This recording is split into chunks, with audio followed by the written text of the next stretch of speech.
नमस्कार साथियों, स्वागत है आप सभी का एक बार फिर से अपने YouTube channel DC geography classes में।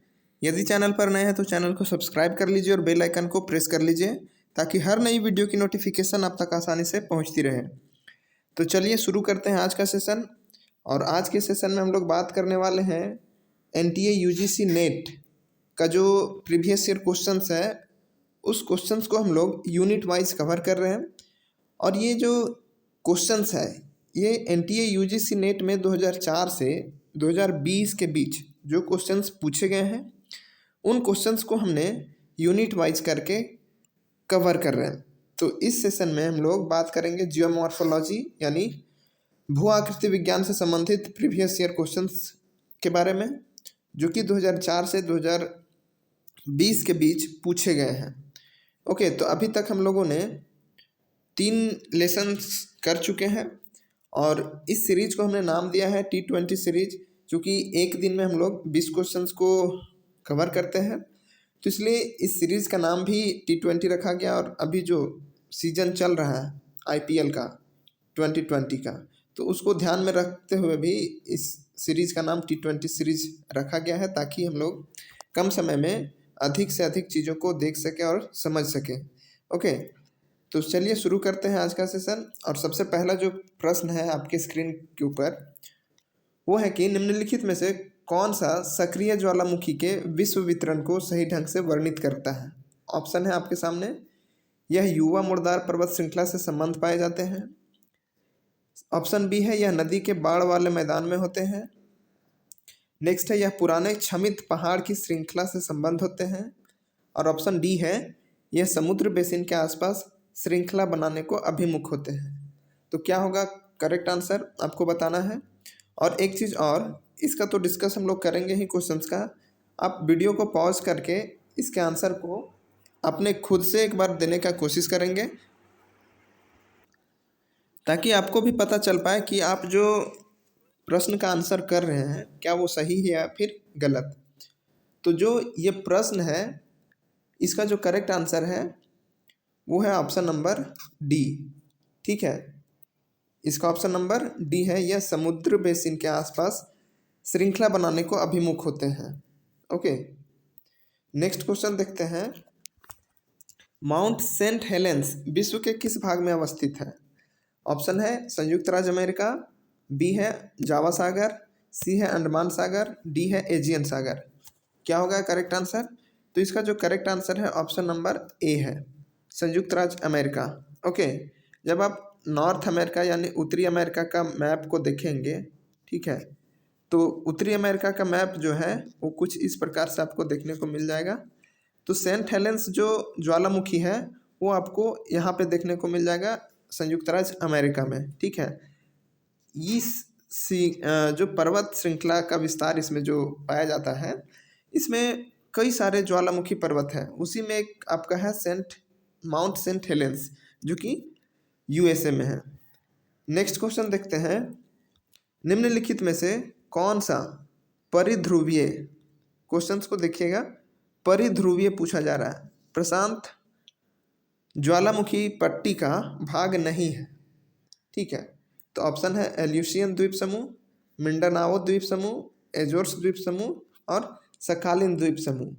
तो इसका क्या होगा करेक्ट आंसर। इसका करेक्ट आंसर हो जाएगा ऑप्शन नंबर सी, एजोर्स द्वीप समूह जो है वो परिध्रुवीय प्रशांत ज्वालामुखी पेटी का भाग नहीं है। बाकी एल्यूशियन आपका प्रशांत महासागर पेटी का भाग है, मिंडानाओ भी है और सखालिन द्वीप भी है, एजोर्स द्वीप नहीं है। ओके, नेक्स्ट क्वेश्चन है एसर्शन और रीजन का। पट्टिका उपांत मतलब प्लेट मार्जिन और ज्वालामुखी क्षेत्र स्पष्ट रूप से एक दूसरे से संबंधित होते हैं, यानी एक दूसरे से इंटर रिलेटेड होते हैं। कारण पूछा है कि अधिकांश ज्वालामुखी क्षेत्र अभिसरण पट्टिका सीमाओं पर अवस्थित होते हैं। ठीक है, ऑप्शन है ए आर दोनों सही है तथा आर ए की सही व्याख्या है, बी है ए तथा आर दोनों सही है और आर ए की सही व्याख्या नहीं है, ए सही है परंतु आर गलत है, ए गलत है परंतु आर सही है। क्या होगा इसका करेक्ट आंसर।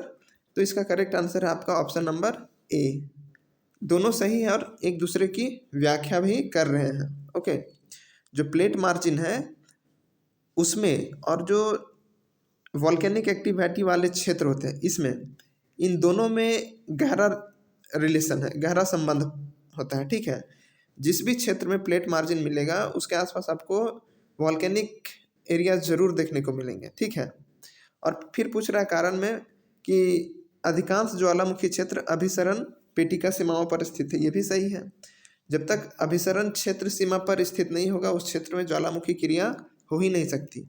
ठीक है, तो दोनों सही है और एक्सप्लेनेशन भी कर रहा है, इसलिए करेक्ट आंसर ए हो जाएगा।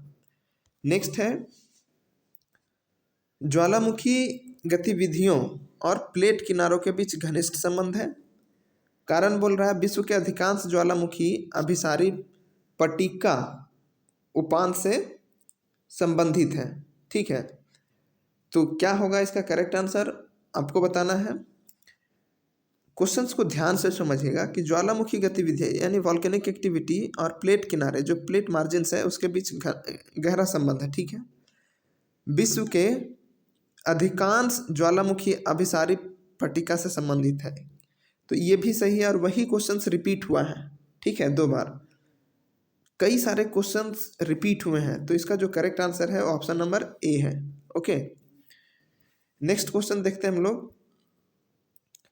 नेक्स्ट क्वेश्चन में है हवाई द्वीप ज्वालामुखी क्रिया का प्रदेश है।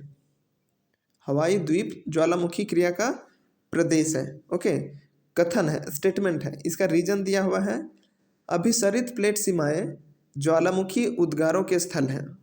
अभिसरित प्लेट सीमाएं ज्वालामुखी दरारों के उद्गारों होगा, उद्गारों के स्थल है यानी ओरिजिन पॉइंट है। तो क्या होगा इसका करेक्ट आंसर ए आर दोनों सही है, आर ए की सही व्याख्या है। ऑप्शन बी है ए आर दोनों सही है, आर ए की सही व्याख्या नहीं है। ए सही है परंतु आर गलत है, ए गलत है परंतु आर सही है। तो क्या होगा इसका करेक्ट आंसर? तो इसका जो करेक्ट आंसर है वो है ऑप्शन नंबर बी, दोनों सही है, स्टेटमेंट भी और रीजन भी, लेकिन एक्सप्लेनेशन इसका नहीं कर रहा है। ठीक है, तो इसका करेक्ट आंसर बी हो जाएगा। नेक्स्ट क्वेश्चन देखते हैं। हवाई द्वीपों पर ज्वालामुखी उद्गार अपेक्षाकृत शांत प्रकार के हैं। क्वेश्चंस को ध्यान से समझिएगा। हवाई द्वीपों पर ज्वालामुखी उद्गार अपेक्षाकृत बोल रहा है, ठीक है, शांत प्रकार के हैं।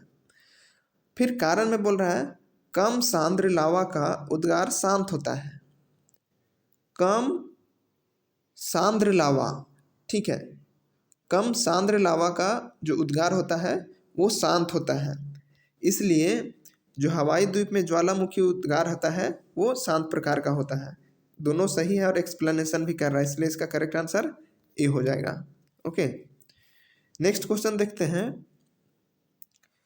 अब पूछ रहा है ज्वालामुखी क्रिया के स्थानीकरण के संबंध में निम्न में से कौन सा संयोजन सही है। समुद्री नितल प्रसरण और गर्म स्थल, यानी गर्म स्थल को हॉटस्पॉट जो कहा जाता है, ठीक है, तप्त स्थल वो है। सबडक्शन सीमा और गर्म स्थल यानी हॉटस्पॉट, समुद्री नितल प्रसरण और सबडक्शन। फिर ऑप्शन डी है समुद्री नितल प्रसरण, सबडक्शन और गर्म हॉटस्पॉट। तो क्या होगा इसका करेक्ट आंसर बताना है आपको। तो इसका जो करेक्ट आंसर है ऑप्शन नंबर डी है। ओके, ऑप्शन नंबर डी इसका करेक्ट आंसर है। क्वेश्चंस को समझिए, ज्वालामुखी के स्थानीकरण के संबंध में कौन सा संयोजन सही है, यानी जो ज्वालामुखी क्रिया है वो किन क्षेत्रों में ज़्यादा देखने को मिलता है। तो बोल रहा है समुद्री नितल प्रसरण, मतलब जो सी फ्लोर स्प्रेडिंग है, जो समुद्र में एक दो प्लेटों के बीच जो मैग्मा निकल कर आ रहा है, जिससे जो मिड अटलांटिक रीज है इसका बेस्ट एग्जाम्पल, तो वहाँ ज्वालामुखी क्रिया हो रहा है, तो ये बिल्कुल सही है। सबडक्शन जोन, अब सबडक्शन जोन क्या होता है, जैसे मान लीजिए कि कोई प्लेट है, ठीक है, और एक छोटा प्लेट है, अब दोनों में अपोजिट डायरेक्शन में, एक दूसरे के अपोजिट डायरेक्शन में दोनों मूवमेंट कर रही है, तो जो भारी प्लेट होगा वो सबडक्ट करेगा। अब सबडक्ट नीचे करेगा तो ये बेन्यू ऑफ जोन में जाकर ये क्या हो जाएगा, मोल्टन फॉर्म में हो जाएगा, द्रव्य अवस्था में हो जाएगा। और जैसे ही ये मोल्टन फॉर्म में होगा तो इसके आसपास के क्षेत्र में ज्वालामुखी विस्फोट होगा और ये ज्वालामुखी का उद्गार ऐसे क्षेत्रों में देखने को मिल जाएगा। ओके, ये फिर है गर्म हॉट स्पॉट, यानी जहाँ भी ज्वालामुखी क्रियाएं घटित होती हैं ऐसे क्षेत्रों को हम लोग हॉटस्पॉट भी कहते हैं। आपको हॉटस्पॉट एक वर्ड बायोडाइवर्सिटी यानी इन्वायरमेंट में भी आपको देखने को मिलता है।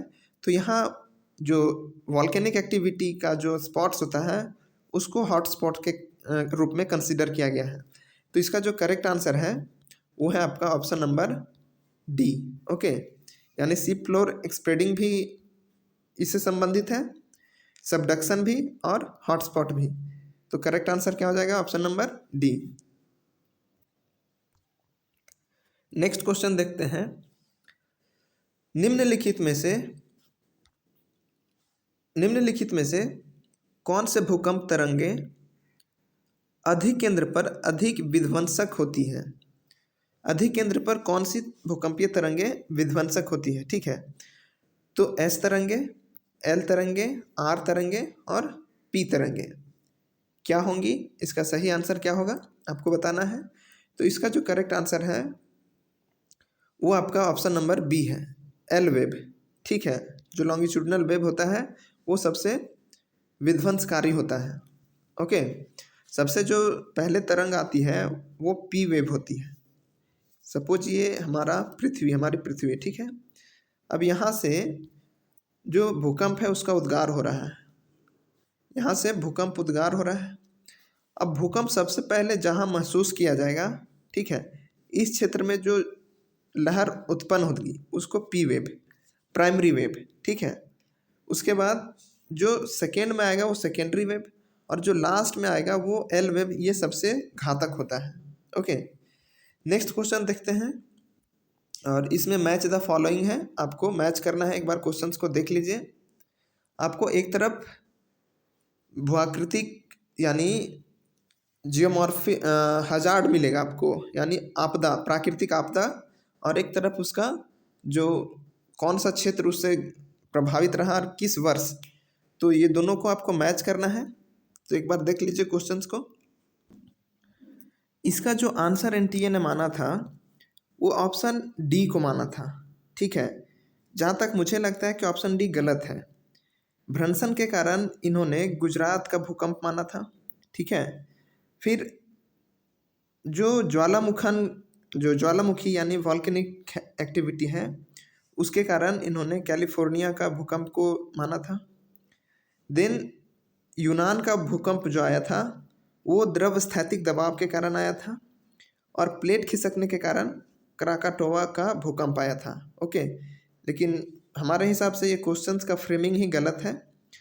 तो देख लीजिएगा एक बार अपने स्तर से कि ये क्वेश्चंस, हमें जहाँ तक लगता है कि वॉल्केनिक एक्टिविटी से ये जो क्राकाटोवा एक ज्वालामुखी पर्वत भी है तो वो होना चाहिए, और जो भ्रंशन के कारण जो हुआ है वो कैलिफोर्निया का होना चाहिए, ठीक है। जो प्लेट खिसकने के कारण हुआ था वो गुजरात का भूकंप होना चाहिए। तो ये फ्रेमिंग ही गलत था क्वेश्चंस का, ठीक है। नेक्स्ट क्वेश्चन देखते हैं हम लोग। और फिर से ये क्वेश्चन रिपीट हुआ है। निम्नलिखित में से कौन सी भूकंप तरंग सर्वाधिक विनाशकारी है? तो एस तरंग, एल तरंग, आर तरंग और पी तरंग क्या होगा इसका करेक्ट आंसर? तो अभी हम लोगों ने पहले देखा था, तो इसका जो करेक्ट आंसर है वो होगा एल, ठीक है। लॉन्गिट्यूडनल वेव जो होता है वो सबसे डेंजरस होता है। नेक्स्ट क्वेश्चन देखते हैं। भूकंप के उद्गम बिंदु को क्या कहते हैं? भूकंप केंद्र, एपिसेंटर, सिस्मिक फोकस या टेक्टोनिक बिंदु? तो इसका जो करेक्ट आंसर है वो ऑप्शन नंबर ए है, भूकंप केंद्र। ओके, नेक्स्ट क्वेश्चन देखते हैं, असर्शन और रीजन का है। कथन में है भूकंप का आकार प्रकार अधिक केंद्र के निकट अधिकतम होता है तथा यह दूरी के साथ घटता जाता है, ठीक है। भूकंप द्वारा निष्कासित ऊर्जा को उसके आकार प्रकार के द्वारा स्थापित किया जा सकता है। क्या होगा करेक्ट आंसर आपको बताना है। तो दोनों सही है, ठीक है। इसके आकार प्रकार, जो भूकंप का आकार प्रकार है इसका जो अधिक केंद्र होता है उसके निकट सबसे ज़्यादा होता है, और जैसे जैसे अधिक केंद्र से दूर जाएगा ये घटते जाता है, ठीक है। और फिर जो कारण है वो बोल रहा है कि इसका जो भूकंप द्वारा निष्कासित यानी जो रिलीज होता है एनर्जी उसके आकार प्रकार के द्वारा स्थापित किया जा सकता है। बिल्कुल सही है।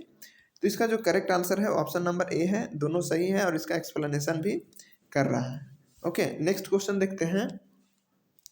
ढाल प्रतिस्थापन सिद्धांत का प्रतिपादन किया किसने? ए एन स्ट्रॉलर ने, अल्ब्रेट पेंक ने, डेविस ने या वुड ने? तो ढाल प्रतिस्थापन सिद्धांत का जो प्रतिपादन है वो किसने किया था? तो पेंक ने किया था। ओके, नेक्स्ट क्वेश्चन देखते हैं। हाइड्रोलिक स्लोप थ्योरी किसने दिया था? बोल रहा है हाइड्रोलिक स्लोप थ्योरी किसने दिया था? डार्किन ने, गॉडी ने, हर्टन ने या कॉटन ने? तो इसका जो करेक्ट आंसर है option number C, R E Horton ने दिया था hydraulic slope theory. Next question देखते हैं। ढलान प्रोफाइल यानी स्लोप प्रोफाइल के बारे में पूछ रहा है।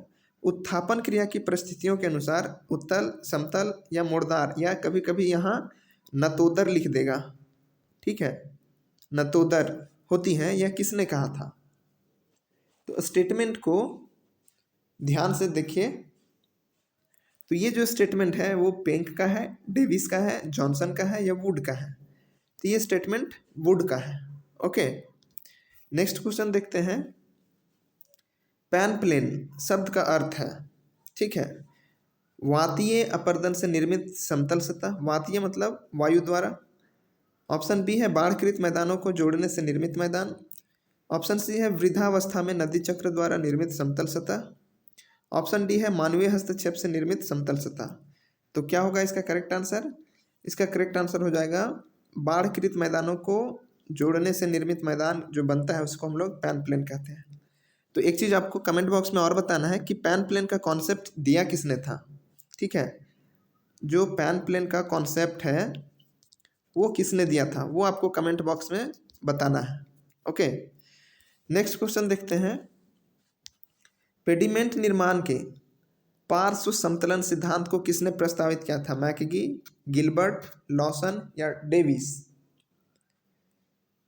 पेडिमेंट निर्माण के पार्श्व यानी जो पार्श्व समतलन सिद्धांत है, पैरेलल रिट्रीट थ्योरी है, उसको किसने दिया था? तो इसका जो करेक्ट आंसर है वो हो जाएगा आपका गिलबर्ट। पेडिमेंट निर्माण से जो पार्श्व समतलन सिद्धांत है उसको गिलबर्ट महोदय ने दिया था। ओके, और इस T20 सीरीज का जो आज का सेशन है उसका सेकेंड लास्ट ओवर है और ये रिपीट क्वेश्चन है। ढाल प्रतिस्थापन मॉडल किसने प्रतिपादित किया था? तो इसका करेक्ट आंसर अल्ब्रेट पेंक है। ओके, और आज का अंतिम प्रश्न, पेडिमेंट रचना का पार्श्वीय समतलन सिद्धांत किसके द्वारा प्रतिपादित किया गया था? ये भी रिपीटेड क्वेश्चन है। ओके, तो अभी हम लोगों ने देखा था गिलबर्ट को, तो इसका जो करेक्ट आंसर है वो है गिलबर्ट। तो यही था आज का हमारा एक छोटा सा सेशन। आई होप कि सेशन आपको अच्छा लगा होगा। अगर सेशन अच्छा लगा हो तो वीडियो को लाइक कीजिएगा, चैनल पर नए होंगे तो चैनल सब्सक्राइब कीजिएगा और अपने दोस्तों तक भी शेयर कीजिएगा ताकि ज्योग्राफी से रिलेटेड जो भी चीज़ें हैं वो आप तक आसानी से पहुंचती रहें। तो थैंक यू सो मच, मिलते हैं नेक्स्ट सेशन में, तब तक के लिए धन्यवाद।